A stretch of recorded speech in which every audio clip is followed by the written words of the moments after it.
सूर्य को जल देना एक बहुत ही पावरफुल रेमेडी होती है। हमारे चेहरे पे कैसा ग्लो है, कैसी अट्रैक्टिवनेस है, ये सारी चीजें सूर्य पे डिपेंड करती हैं।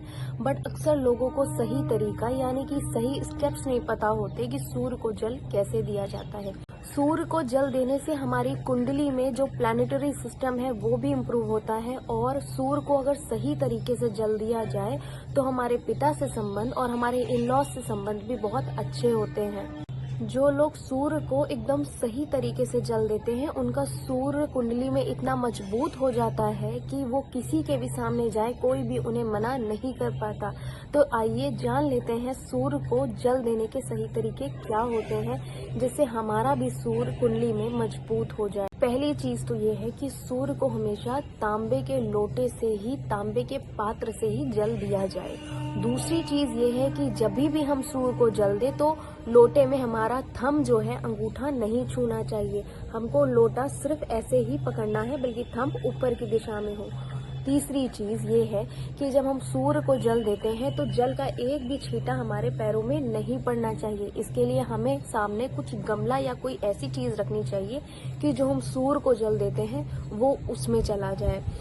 सूर्य को जल देते टाइम 1 या 3 परिक्रमा करना बहुत जरूरी होता है, और सूर्य को जल देते टाइम मंत्रों का उच्चारण करना भी बहुत जरूरी है। बहुत इजी और सरल मंत्र मैं आपको बता रही हूँ। ओम सूर्याय नमः। ये मंत्र अगर आप जाप करते करते सूर्य को जल दें तो उसका लाभ आपको जरूर मिलेगा। अगर आप चाहे तो इन मंत्रों का भी उच्चारण कर सकते हैं, यानी कि ओम सूर्याय नमः, ओम घृणी सूर्याय नमः, ओम भास्कराय नमः, ओम आदित्याय नमः। ये कुछ मंत्र हैं जो अब हम सूर्य को जल देते हैं तब हम इन मंत्रों को बोल सकते हैं। वैसे तो सूर्य को सादा जल यानी कि प्लेन वाटर ही अर्पित करना चाहिए, क्योंकि सूर्य प्रकाश से रिलेटेड है। हमारी कुंडली में सूर्य कैसे मजबूत होता है वो हम अपनी रिंग फिंगर के नीचे वाले माउंटेन से भी जान सकते हैं। अगर ये बहुत उभरा हुआ उठा बना है यानी कि सॉफ्ट है तो हम समझ सकते हैं कि हमारी कुंडली में सूर्य एकदम सही है। बट अगर अपने सूर्य को मजबूत करना है तो केवल प्लेन वाटर ही अर्पित कीजिए। अब चलिए जान लेते हैं तरह तरह की चीजें सूर्य के जल में डालने से क्या होता है। अगर धन से रिलेटेड समस्याएं हैं या लक्ष्मी चाहिए घर में, तो सूर्य को जब हम जल देते हैं तो उसमें थोड़ा सा अक्षत यानी कि चावल डाल दें। वो अक्षत बाद में चिड़िया भी खा लेती हैं तो हमें दान का भी फल मिल जाता है।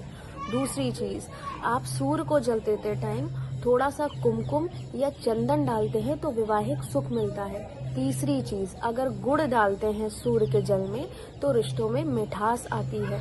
चौथी चीज, अगर करियर में सक्सेस चाहिए या फिर विवाह में जल्दी हो तो सूर्य के जल में थोड़ी सी हल्दी भी डाल सकते हैं। वैसे मेरे हिसाब से आप सूर्य को केवल प्लेन वाटर अर्पित कीजिए और मंत्रों का जाप कीजिए, बट सही तरीके से कीजिए, यानी कि तांबे के पात्र में कीजिए। सूर्य का जल आपके चरणों में ना पड़े, लोटे पे आपका अंगूठा ना छुए, और आप पूरे मंत्रों का जाप करिए। आप देखिए इसका फायदा आपको जरूर मिलेगा।